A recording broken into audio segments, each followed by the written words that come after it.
협업했던 프로젝트를 기반으로 해서 이런 경험을 살려서 여러분들이 궁금하신 부분들도 말씀을 드릴 수가 있습니다. 이 면접 볼 때 뭐 항상 드리는 말씀이에요. 뭐 중요한 것은 외우지 마라입니다. 외운 것은 기억이 나지 않거든요. 사실 그 회사에서는 여러분들이 외워가지고 접근하는 이런 것들을 굉장히 싫어합니다. 그 이유는 외운 상황이 그대로 벌어지지 않기 때문이죠. 자, 외워서 그 면접 답변을 접근하는 사람들 같은 경우는 먼저 외웠던 그런 질문들이 똑같이 나오게 되면 굉장히 잘 하겠죠. 근데 하지만 우리가 기대하는 것과 달리 면접 전형은 굉장히 복잡하고 변수가 많습니다. 그리고 면접관들도 실제로 여러분이 필드에서 근무하게 되면서 겪게 되는 현장에서는 이런 외운 것들로만 접근할 수 없다는 사실에 대해서 그 누구보다 잘 알고 있습니다. 그들도 현장에서 필드에서 뛰었던 경험이 있기 때문이겠죠. 그래서 여러분들은 절대 외우시면 안 됩니다. 자, 그럼 여러분들이 아마 이렇게 생각하실 겁니다. 그럼 외우지 않고 어떻게 하죠? 그것들을 오늘 여러분과 한번 간략하게 살펴보고 궁금해하셨던 그런 면접 질문에 대한 답을 드리도록 하겠습니다. 뭐 아시는 분들 계실 거예요. 세븐 웨이즈 그 자소서를 쓰고 그 다음 이제 넘어가는 면접을 준비하기 위해서 필요했던 키워드 위주로 정리하는 그런 내용들입니다. 면접 질문들이 리스트업이 되어 있고 두 가지식으로 답변을 하는 것들을 미리 구성을 하고 키워드만 기억하는 거죠. 여러분은 문장으로 외우시는 분들이 많은데 문장으로 통째로 암기하는 것은 사실상 굉장히 어렵습니다. 그리고 현장에서는 기억이 나지 않는 것이 가장 큰 문제라고 볼 수 있겠습니다. 키워드를 만들기 이전에 여러분들이 캐릭터를 구성하시는 것이 좋습니다. 이건 제가 만들어 본 경험 클라우드라는 겁니다. 아마 여러분들이 이때까지 대학을 다니면서 또는 아르바이트라든지 대외 활동 뭐 여러 가지 활동들을 하면서 경험하게 되는 그 모든 것들을 한번 정리해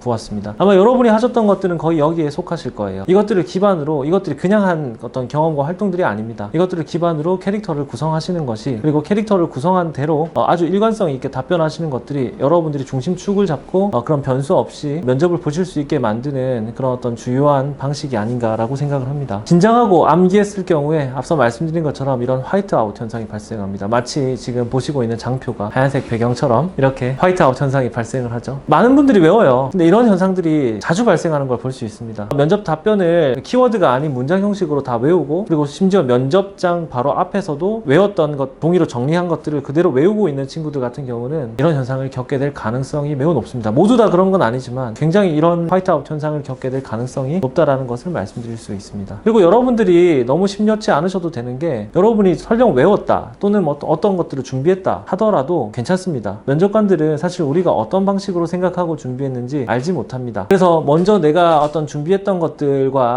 좀 다른 답변을 스스로 했다고 인지한다 하더라도 긴장하지 말고 처음에 준비했던 것대로 꾸준하게 진행을 하셔도 됩니다. 제가 이걸 예시로 한번 들어봤는데, 실제로 비행기가 이륙해서 목적지까지 날아갈 때 90%의 항로에서 원래 정해진 항로를 벗어나서 운항을 한다고 합니다. 이게 의미하는 것은 결국은 우리는 목적지로 가긴 갈 겁니다. 하지만 중간에 항로를 조금 벗어났다고 해서 실제로 그 목적지가 아닌 곳으로 가는 건 아니라는 거죠. 그래서 여러분들이 이 부분들을 염두에 두시고 준비했던 것들을 안정적으로, 또는 똑같은 질문이 나오지 않았다 하더라도 준비했던 것들을 빠르게 조합해서 말씀드릴 수 있도록 충분한 훈련만 한다면 이런 전략들을 실행할 수가 있다, 이렇게 말씀을 드릴 수가 있겠습니다.